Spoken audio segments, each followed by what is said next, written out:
plusieurs solutions qui vont permettre de rendre l'atelier plus efficient. Et dans la foulée, l'entreprise SKF présentera donc un des projets qu'on a en commun et sera plus, je dirais, sur la partie cas d'usage et aspect concret d'un déploiement.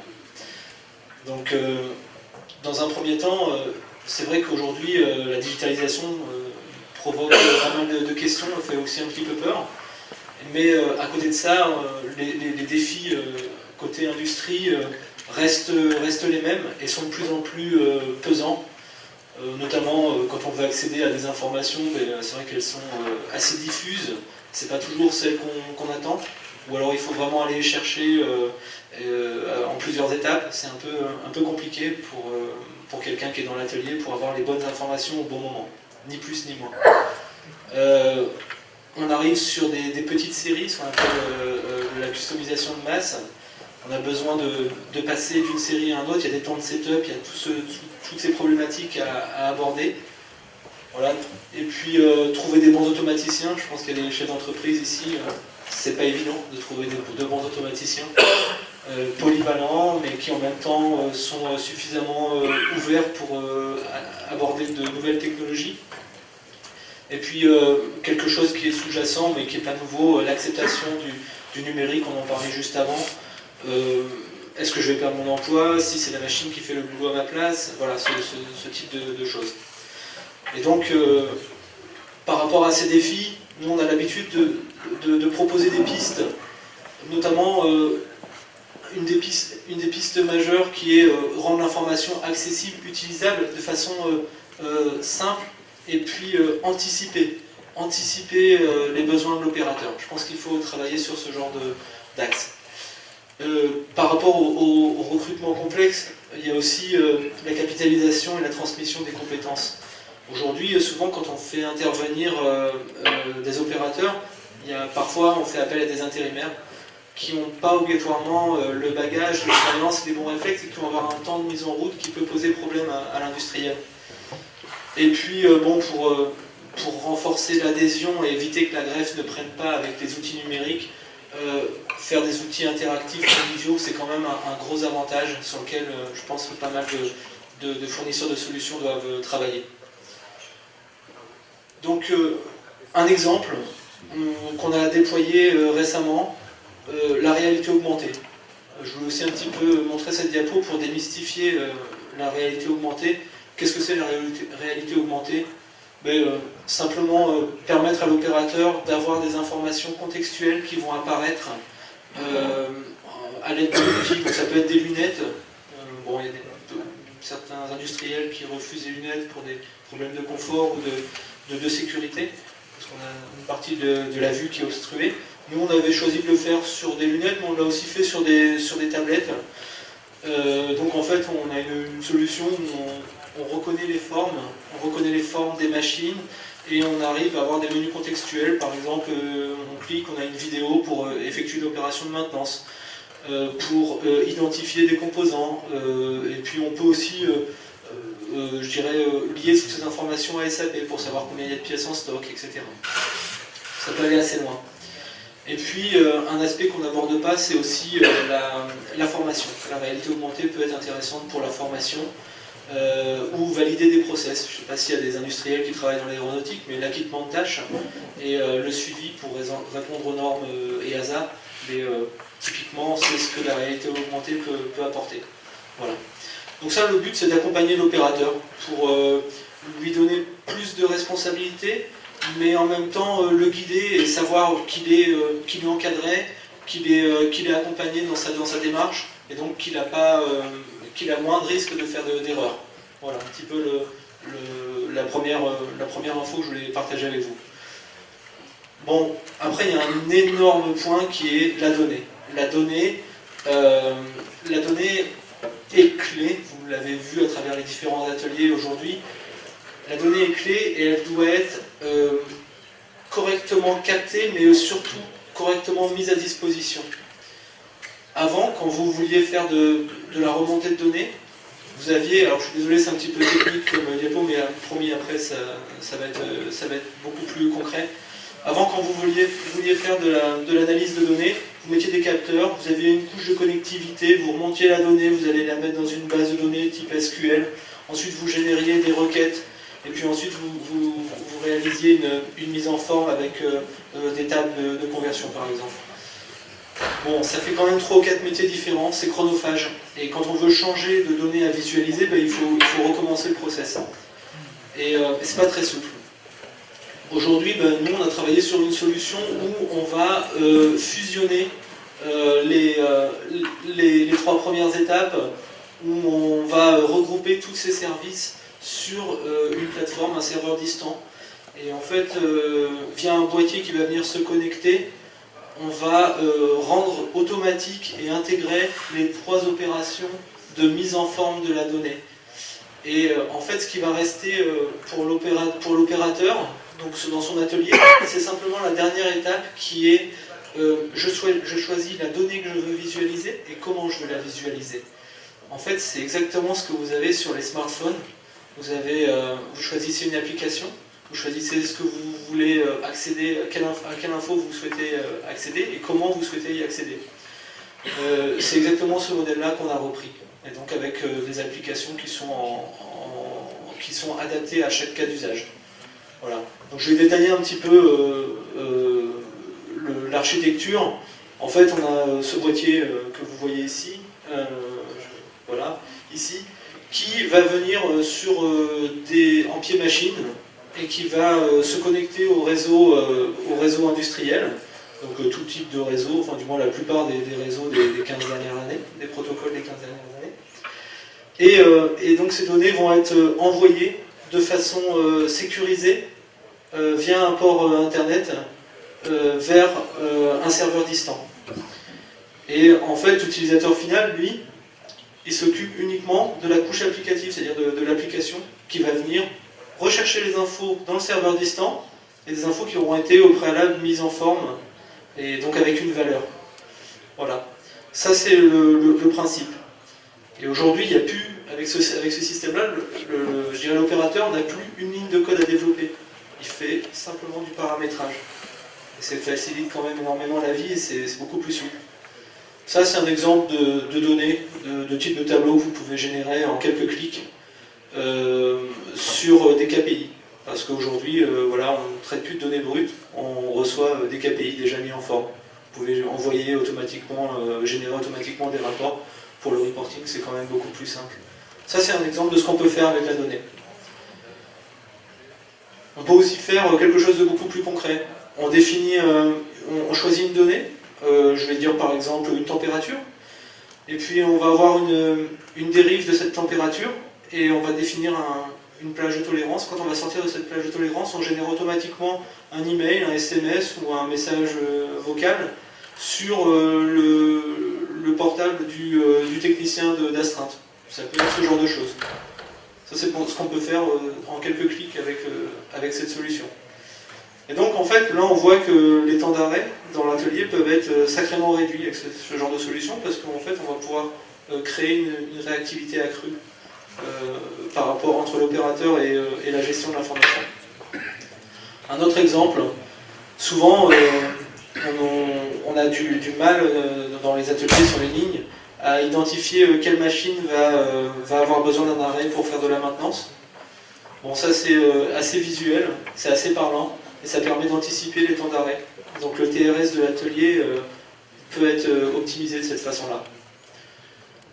Je poursuis avec une autre application qui vous permet de voir le taux de qualité, le taux de disponibilité machine, le nombre de pièces réussies dans la journée et le taux de rebut. Vous pouvez même éditer des KPI à la volée, voilà, avec des menus et vous pouvez identifier et sauvegarder vos KPI favoris, je dirais, pour pouvoir les visualiser tout au long de la journée. C'est assez concret, c'est assez parlant, et ça permet aussi à l'opérateur de voir comment son atelier a fonctionné dans la journée. Un autre exemple, manager des stocks pour pas que l'atelier soit à court de matières premières. Ça, on l'a fait avec ligne 2 pour la fourniture de gaz. Ligne 2, ça lui permettait de savoir quand il devait aller rapprovisionner ses clients. Et l'opérateur, ça lui permettait d'être sûr qu'avec ce système, il aurait toujours du gaz de disponible pour son atelier. Voilà un petit peu ce qu'on peut faire avec ces solutions. Alors, je ne vais pas trop m'étendre sur cette diapo parce qu'il y a un atelier qui est dédié à la maintenance prédictive, mais sachez que là, on a scruté un paramètre qui est la vitesse d'accélération moyenne sur des roulements. Et en fait, en scrutant cette valeur, on avait défini des seuils bas, des seuils hauts, et lorsque la dérive a eu lieu, ça a déclenché un signal d'alerte, et les pièces ont pu être commandées en temps et en heure, et l'intervention sur la machine a été programmée de façon à ne pas interrompre la production. Ça aussi, c'est un exemple, je dirais, assez simple, et qui peut trouver son sens dans un atelier, surtout sur ce qu'on appelle des goulots d'étranglement dans les lignes de fabrication. Ça peut être extrêmement intéressant parce qu'on sécurise l'ensemble de la production. Alors là, c'est un cas d'usage, un exemple avec SKF, et ensuite l'équipe de SKF détaillera plus en détail. Alors, je suis désolé, j'ai encore une diapo un peu technique, mais après, promis, j'arrêterai.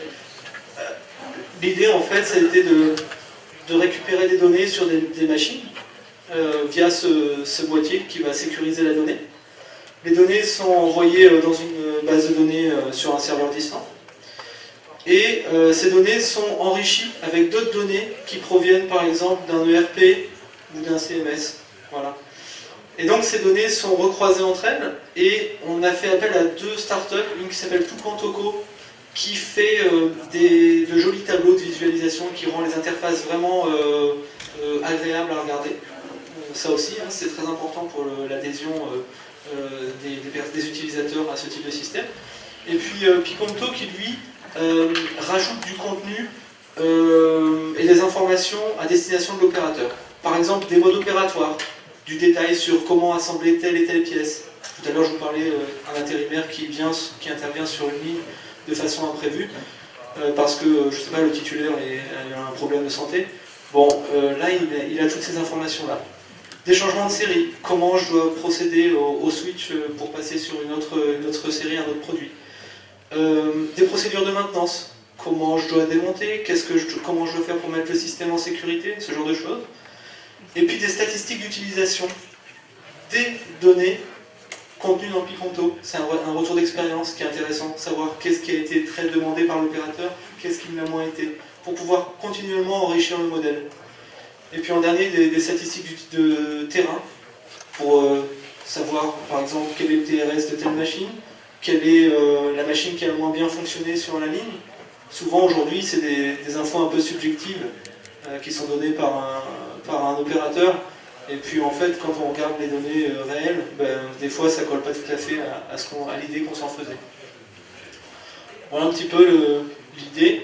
Donc aujourd'hui, par rapport à ces premiers retours d'expérience et par rapport je dirais aussi au cahier des charges qu'on s'était défini, c'était de rendre l'information fluide en disponibilité, bien sûr, en diffusion, mais accessible facilement et rapidement. J'ai l'habitude de dire, c'est l'information qui est amenée à l'opérateur, c'est pas à l'opérateur d'aller chercher l'information. Ça lui fait gagner énormément de temps, mais il faut choisir en amont quelle info on lui met à disposition. Et je dirais que la possibilité de mobilité de l'opérateur, c'est extrêmement important également. Avoir une tablette, avoir un support, je dirais, portable, facilite la vie, le déplacement dans l'entreprise. On voit de plus en plus de sites industriels où il y a du Wi-Fi qui est développé, il faut l'exploiter, il faut travailler avec ces outils.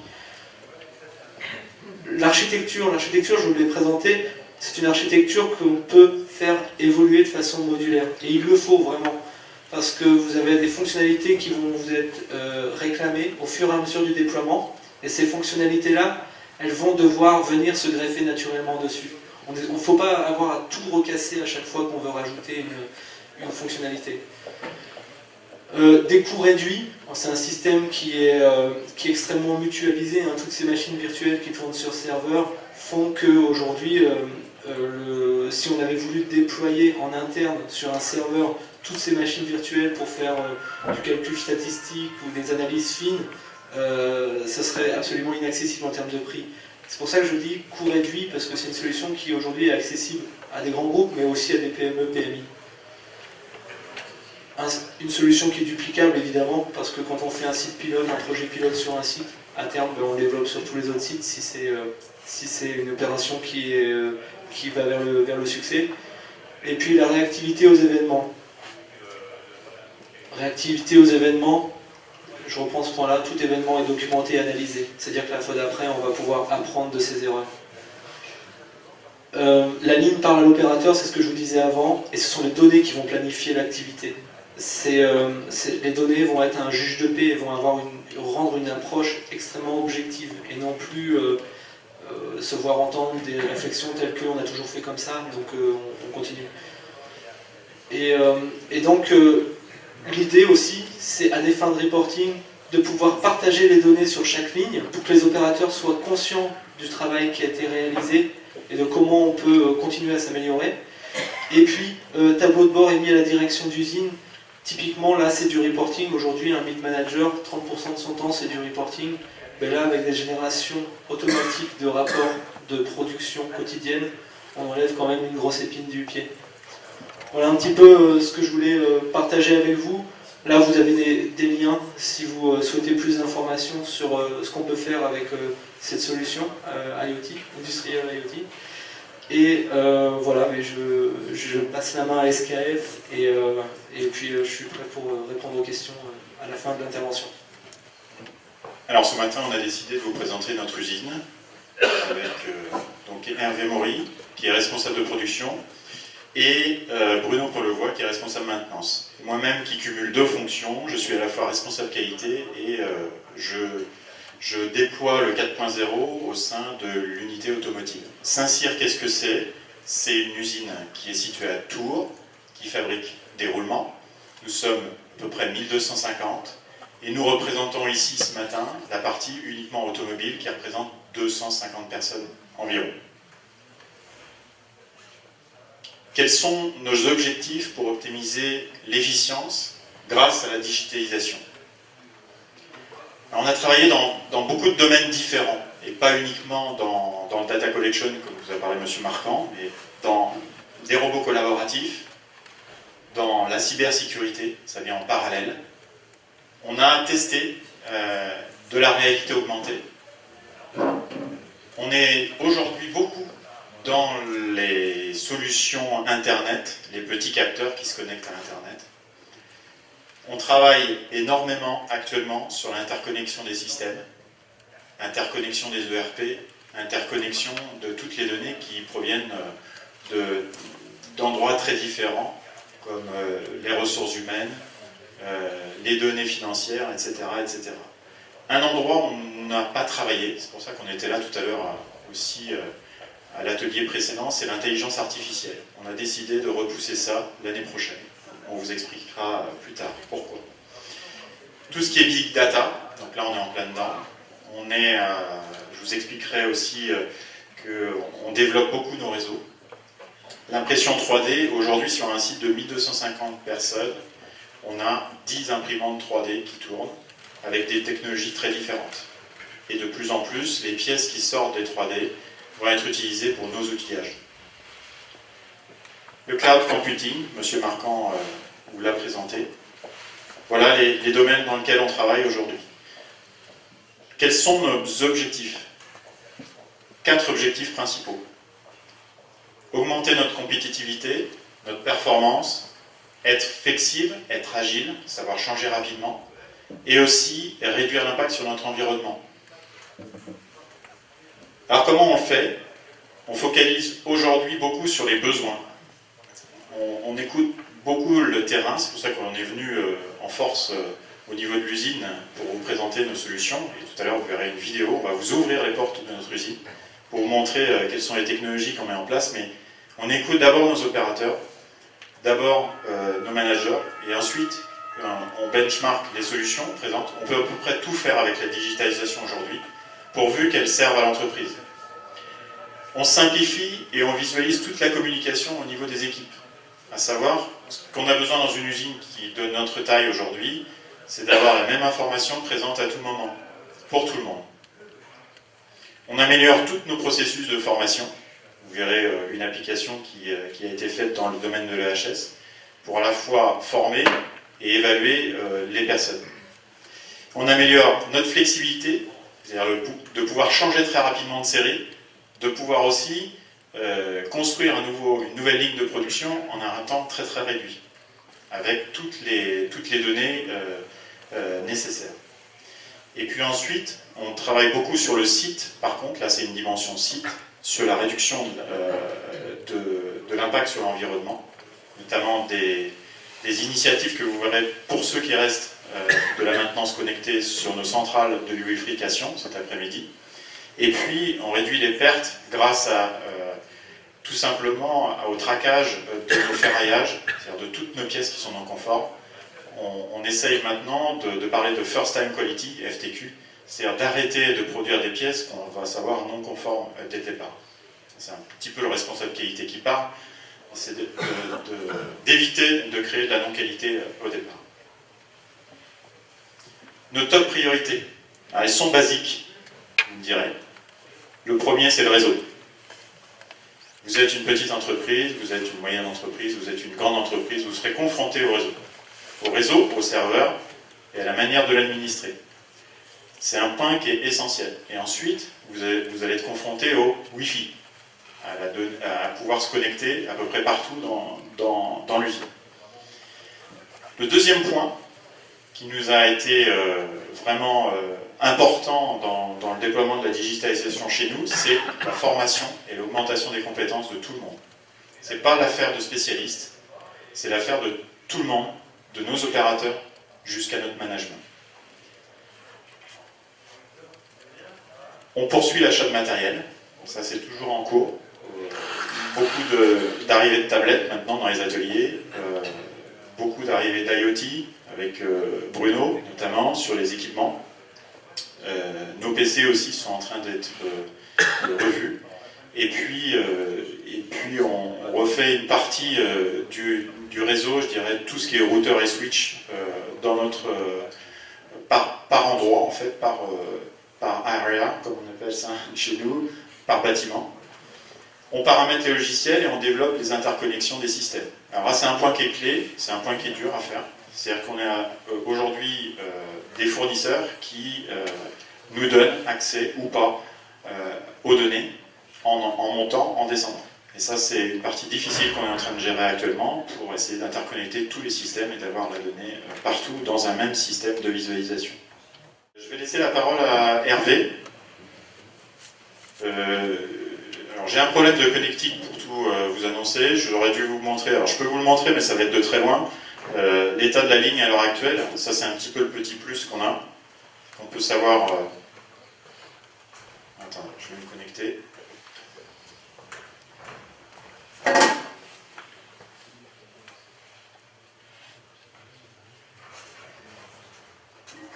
C'est un peu petit, mais là on est connecté directement à la solution. Alors comment on est connecté? Via mon téléphone, qui est ici, qui partage la connexion Wi-Fi. J'ai les accès, puisque j'ai un certain nombre de clés de sécurité, qui me permet, ici sur la tablette, de visualiser quel est l'état de la production. En rouge, vous avez la courbe objectif, en gris, vous avez la courbe réalisée, et en vert, le 100%.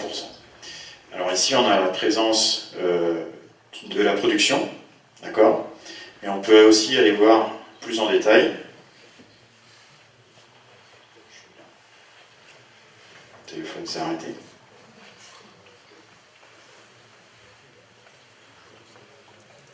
Si vous voulez, je revois ce problème de connexion et Hervé va continuer la présentation.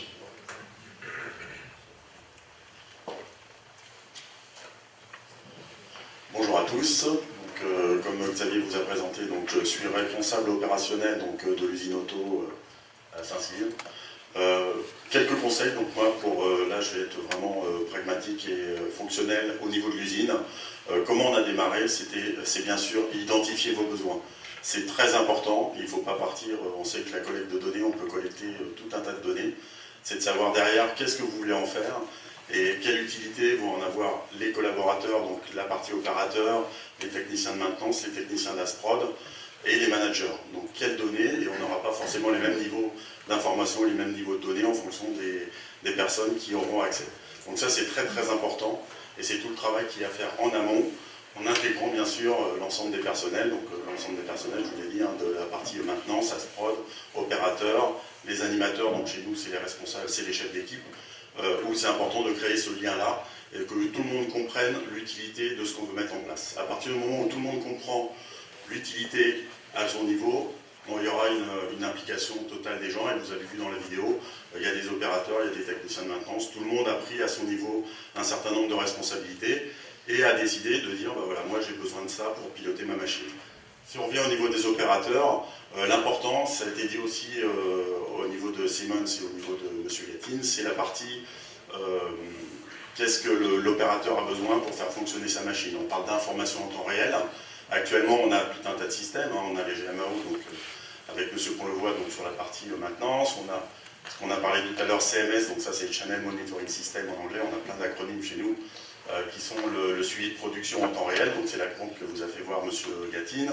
On a tout un tas on a SharePoint, donc avec toutes les instructions de travail et tout ce qui est changement de série avec Picanto. Donc comment on interface tous ces systèmes-là pour qu'à la fin on puisse rendre quelque chose de gérable et de digérable par l'opérateur, qui puisse avoir l'info en temps réel et transmettre aussi l'info en temps réel. C'est important, et M. Marchand en a parlé tout à l'heure, comment la machine parle à l'opérateur. Actuellement, effectivement, on est dans un stade où on le développe. L'opérateur, suivant ses compétences techniques, va avoir un souci sur sa machine, ne va pas forcément le détecter tout de suite. La machine ne donne pas l'alerte, elle continue, hein, elle travaille et a fait sa production. Elle ne va pas voir forcément l'opérateur une déviation par rapport à un temps de cycle, par exemple, sur une machine. Là, l'idée, c'est que vraiment la machine, dès qu'elle est en déviation sur un des paramètres qu'on lui a donné, avertisse l'opérateur et lui dise là, je suis en mode de dysfonctionnement, je ne fonctionne pas comme je fonctionne d'habitude. Donc je peux donner l'alerte, la machine donne l'alerte et l'opérateur peut tout de suite intervenir. S'il peut intervenir, il le fait. S'il ne peut pas, effectivement, ben, il peut appeler tous les services qu'on a en périphérie, donc soit l'assistance technique, soit la maintenance, mais il a déjà ciblé, ou la machine lui a déjà ciblé le dysfonctionnement. Donc on va aussi beaucoup plus vite dans la partie intervention, c'est-à-dire que quand le technicien, par exemple, de maintenance intervient, l'opérateur est capable, et la machine est capable de lui dire « je dysfonctionne à tel endroit sur la machine ». Alors plutôt que de passer un peu de temps à observer où ça marche mal, il sait tout de suite où intervenir. Donc c'est vraiment ça qui est intéressant, et toute la remontée d'infos, au niveau de Siemens, donc d'avoir toutes les collectes d'infos pour pouvoir suivre en temps réel tout ce qu'on a besoin de suivre. C'est important de réaliser des pilotes, bien sûr, on n'a pas la science infuse et on démarre des choses et on les teste et on regarde comment ça fonctionne. C'est bon, ben on continue, on avance avec l'ensemble des gens impliqués. C'est pas bon, il faut savoir se remettre en question, revenir en arrière et dire ça c'est pas ce qu'il nous faut et on continue, on repart sur autre chose. Ça c'est important aussi. Et bien sûr faire des boucles itératives pour optimiser les besoins et les solutions au fur et à mesure de l'avancement du projet. Et ben, on faisait des points de réunion, donc là on avait le groupe avec Siemens et Atos, Picanto, Tucantoco, vous les avez vus tout à l'heure, qui nous ont permis de construire l'interface que vous a fait voir M. Gatine, où on a une interface utilisateur, donc vraiment opérateur. Il peut suivre l'approvisionnement de ses composants, il peut suivre l'efficacité de son channel, le taux de rebut généré sur le channel, tous les aléas qui ont pu survenir.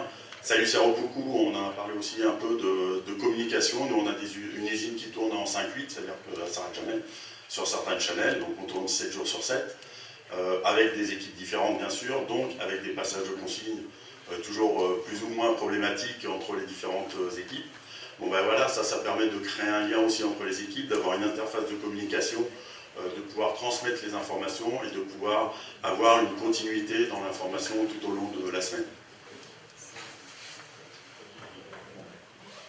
Deux citations que m'a sorti M. Gatine, je ne vous ai pas pris par cœur, donc je vais vous dire. Collaborer, vivre l'échec, apprendre et recommencer, voilà, c'est un éternel recommencement. On continue toujours à avancer, donc c'est bien, on avait avec Picanto Picanto, c'est une start-up qui fait tout ce qui est instruction de travail, on va dire collaborative, c'est-à-dire qu'on les utilise pour former les gens.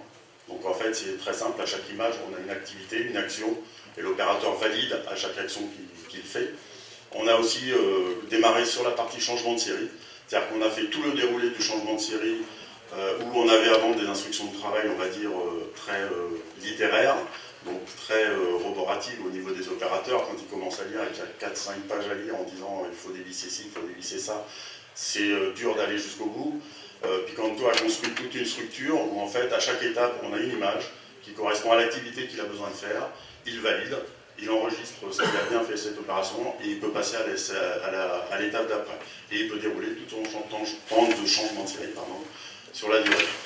L'intéressant aussi de ça, c'est qu'on peut retirer aussi toute la partie visu du changement de série et le revivre aussi. C'est-à-dire qu'on peut dérouler tout le changement de série un par un.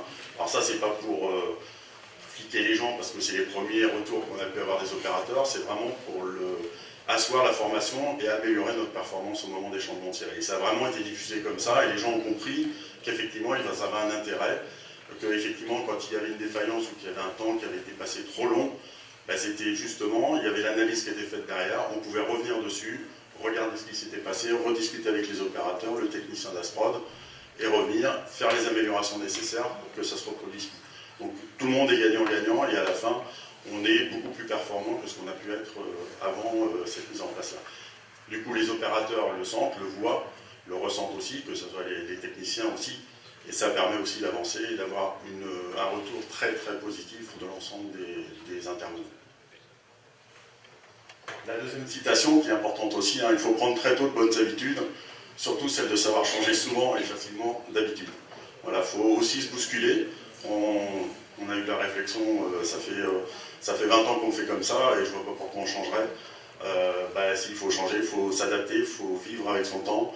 On a des opérateurs aussi de tous les âges et tous les âges s'y sont mis. On avait un peu aussi l'appréhension par rapport à ça, par rapport à l'âge des 55, on a quand même une usine où on a quand même une population dont je fais partie, entre 50 et 60, on avait peur de frein, notamment par rapport à la digitalisation. Vous avez vu l'opérateur, il n'est pas tout jeune, Bertrand, il est sur un écran digital, il manipule, et ça lui a posé absolument aucun problème, à partir du moment où il a bien été formé, à partir du moment où il a compris, lui, l'intérêt qu'il pouvait en tirer tout au long de sa production. Voilà, donc c'est important, juste pour finir, créer l'émulation et créer l'intérêt, et susciter l'intérêt des gens, c'est ce qui permet d'avancer et de pouvoir aller de l'avant avec l'ensemble de l'usine. Voilà, merci.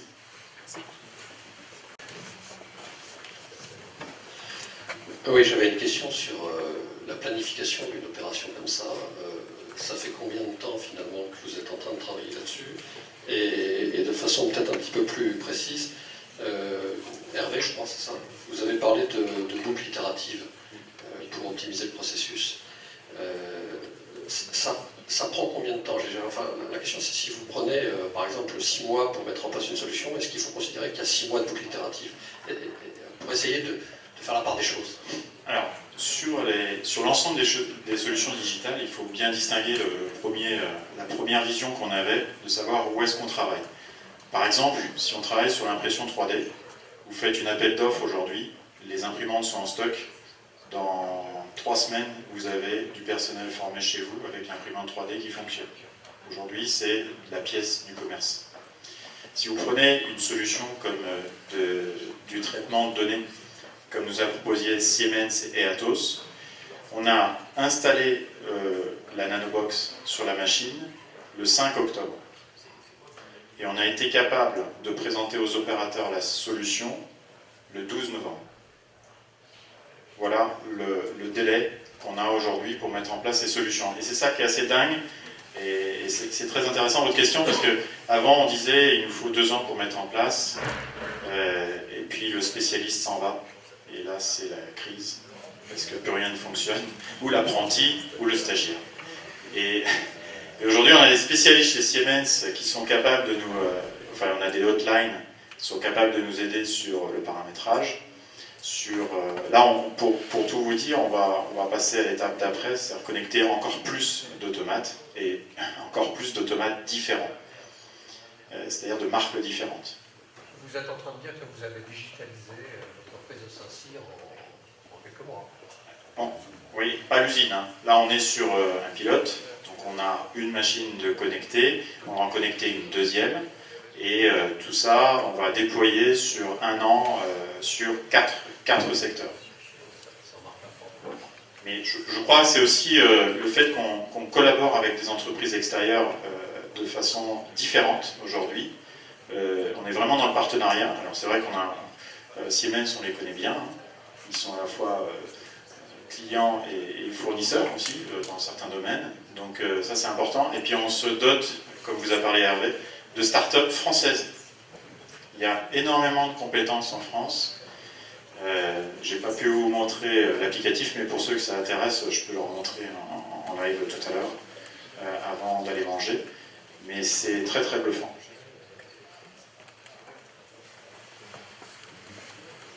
D'autres questions? On a encore un petit peu de temps, donc profitez-en. Je vais peut-être rebondir sur cette remarque. En fait, aujourd'hui, par exemple, cette solution de remontée de données, Mindsphere, ça fait déjà 4 ans qu'elle tourne, je dirais, de façon régulière. Ce qu'on observe globalement dans les entreprises qui adoptent ce type de solution, c'est qu'il y a une première phase qui est voir la donnée, se rendre compte. Donc ce que j'appelle la transparence de la donnée, c'est la première étape. Après, quand ce palier a été atteint, on progresse toujours par palier. Une fois que ce palier a été atteint, les gens se disent c'est génial, je vais pouvoir essayer de vérifier ça. Donc il y a plein de cas d'usage qui se redéveloppent sur le cas d'usage initial. Et puis après, vous l'avez souligné, je pense que c'est extrêmement important, il y a toute la partie connectivité. Parce qu'une entreprise, elle n'est pas faite à 100% avec des équipements de telle marque ou d'autres marques. Et ça, par exemple sur Mindsphere, on a développé ce qu'on appelle des API, donc des interfaces, on va dire, des interfaces pour faciliter la connectique ou la connexion à d'autres systèmes, que ce soit vers le bas ou vers le haut. C'est-à-dire vers le bas, peu importe le type d'automate, d'ailleurs c'est le challenge du moment chez vous, c'est d'aller se connecter sur des automates qui ne sont pas des automates Siemens. Et ça nous va très très bien parce que justement aujourd'hui les solutions qui vont perdurer dans 10 ans, dans 15 ans sont des solutions qui seront ouvertes. Un système propriétaire aujourd'hui n'a aucune chance de survivre. Et ça je pense que je n'ai pas besoin de vous le démontrer. Et justement ce système ouvert fait qu'il y a une émulation dans les startups françaises qui se disent c'est génial, aujourd'hui je vais pouvoir collaborer sur tel type de projet et les portes sont ouvertes. Voilà. Et il y a des startups françaises qui font un travail incroyable. Donc Tucantoco, Piconto, Braincube, etc. qui ont vraiment... Braincube, j'en ai pas tellement parlé, mais Braincube, lui, fait de l'intelligence artificielle. Donc c'est des applications encore plus pointues, c'est peut-être une deuxième, une troisième étape, mais il y a des cas d'usage qui se dessinent. Et voilà, faut rester ouvert et rester prêt à impliquer et à impliquer ses équipes dans le changement. C'est la deuxième citation que vous avez faite. Je vais juste rajouter par rapport au délai de démarrage, ce qui est important, et je reviens à définir le besoin. C'est-à-dire qu'on a fait un travail en amont avec l'ensemble de nos collaborateurs et de dire qu'est-ce qu'on a réellement besoin pour que notre usine fonctionne mieux. Et après, effectivement, il y a tout un tas de personnes comme Siemens, Picanto ou Tucantoco qui vont, eux, amener par rapport à ça. Et eux, le retour qu'on a pu avoir de leur part, c'est justement ce travail a pu être aussi assez court en temps et rapide, parce qu'on avait réellement identifié ce qu'on voulait mettre en place. Voilà. Plus vous partez dans le doute, plus vous êtes ouvert à partir sur plein de choses différentes, je pense que plus le délai peut être aussi long en termes de mise en œuvre. Le temps de bien cibler le besoin. On fait ce travail en amont. On peut peut-être passer aux autres questions. D'autres questions? Oui, madame. Oui, ce que je voulais savoir en fait, c'est qu'au final, la collecte de données, est-ce qu'elle est utilisable pour la simulation de production? Alors, réponse peut-être, ça c'est notre projet 2020. Pour l'instant, on n'utilise pas les données historiques pour améliorer le futur. On utilise les données du présent pour améliorer le présent.